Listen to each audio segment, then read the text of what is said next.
नमस्कार दोस्तों, स्वागत है आपका राघव ब्रीफ्स में। तो आज हम लोग एक इम्पॉर्टेंट जजमेंट को डिस्कस कर रहे हैं जो कि सुप्रीम कोर्ट का तो जो कि सुप्रीम कोर्ट का नहीं है, लेकिन ये जजमेंट जो है आपके यूजीसी नेट लॉ और जुडिशरी के लिए बहुत इंपॉर्टेंट है।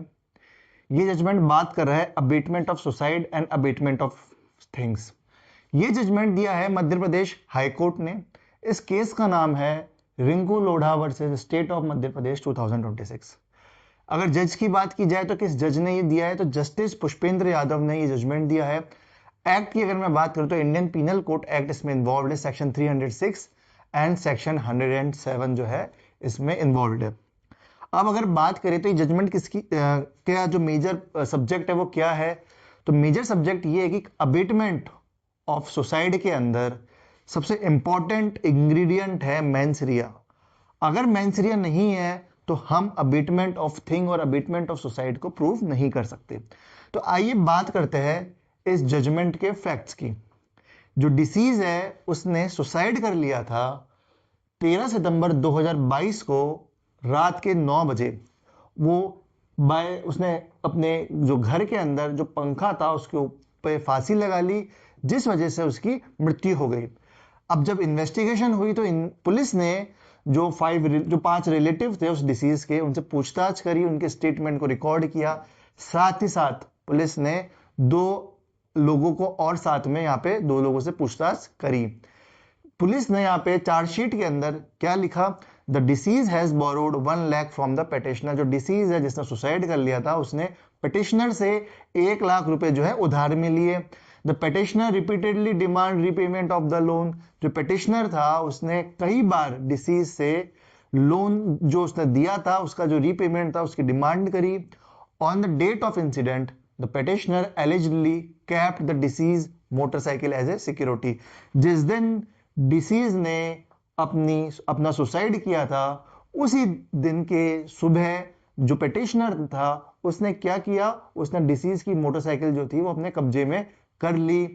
रिलेटिव्स ने ये एलिगेशन लगाया कि जो पेटिशनर था उसने हैरेस किया डिसीज को, और जो डिसीज था उसने हैरेसमेंट के चक्कर में जो है सुसाइड यहां पे कर ली।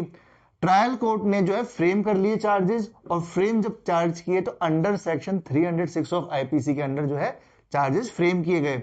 पिटिशनर ने ट्रायल कोर्ट के चैलेंज करते हुए हाई कोर्ट के अंदर एक क्रिमिनल रिवीजन जो है उसको फाइल किया, जिसके अंदर उसने चैलेंज किया framing of charges under section 306 के अंदर।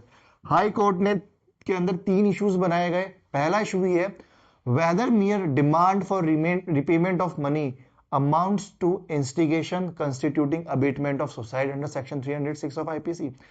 अगर कोई पर्सन जिसने लोन दिया है, अगर वो उस लोन को वापस मांगता है, जो उसने लोन दिया उसके पैसे को वापस मांगता है, तो जो उसने डिमांड ऑफ रीपेमेंट की है उस वजह से अगर कोई पर्सन सुसाइड कर लेता है, तो क्या डिमांड ऑफ रीपेमेंट को ये मान लिया जाएगा कि उसने इंस्टिगेट किया है सुसाइड के लिए।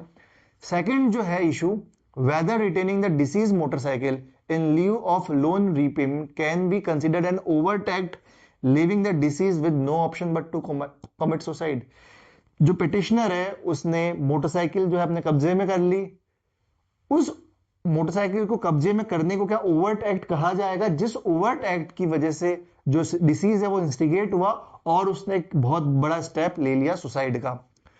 थर्ड इशू है, whether the essential ingredient of abetment under section 107 IPC were made out to justify framing charges under section 306 of IPC. क्या 306 ऑफ आईपीसी जो है अबेटमेंट ऑफ सुसाइड के अंदर जो एसेंशियल इंग्रेडिएंट ऑफ अबेटमेंट है उनका होना इंपॉर्टेंट है या नहीं। अगर अबेटमेंट ऑफ थिंग्स जो है उसके इंग्रेडिएंट्स सेटिस्फाई नहीं कर पाते अबेटमेंट ऑफ सुसाइड को, तो क्या अबेटमेंट ऑफ सुसाइड का चार्ज लगाया जा सकता है। तो इन तीनों इश्यूज को बहुत clearly high court of Madhya प्रदेश ने डिस्कस किया। अब हम बात करते हैं जजमेंट की। तो जजमेंट में हाई कोर्ट ने रिवीजन पिटीशन को अलाउ कर दिया।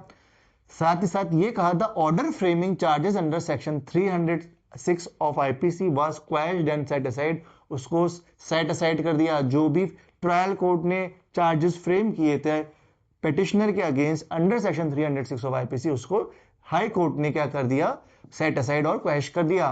कोर्ट ने ये कहा, abetment by instigation requires clear intention on the part of the accused. अगर कोई भी पर्सन अबेटमेंट कर रहा है तो वहां पे क्लियर इंटेंशन होना जरूरी है अक्यूज का। अगर क्लियर इंटेंशन नहीं है तो हम नहीं मान सकते कि ये अबेटमेंट है। A mere demand for return of money cannot ordinarily be constituted as an instigation to commit suicide। केवल आप डिमांड कर रहे हो उस मनी को, जो मनी आपने पहले दिया था, उसको ये कंस्टिट्यूट नहीं किया जा सकता कि वो एक इंस्टिगेशन है सुसाइड करने के लिए, तो उसको इंस्टिगेट कंस्टिट्यूट नहीं कर सकते। If a person commits suicide, the very purpose of seeking repayment would stand frustrated, which negates the intention to instigate। अगर कोई भी इंडिविजुअल सुसाइड कर लेता है तो उस वजह से एक बहुत बड़ा इशू क्रिएट हो जाता है कि कोई पर्सन जो है अपने दिए हुए पैसे को वापस नहीं मांग सकता। अगर कोई भी पर्सन ने पैसे दिए उधार पे और अगर वो उसको मांग रहा है और इस वजह से किसी ने सुसाइड कर लिए, तो जो बैंकिंग या फिर जो लोन की जो व्यवस्था है वो कहीं ना कहीं हमको फ्रस्ट्रेटेड होते हुए दिखाई देगी। The court observed that the only allegation against the petitioner was demanding repayment and keeping the motorcycle।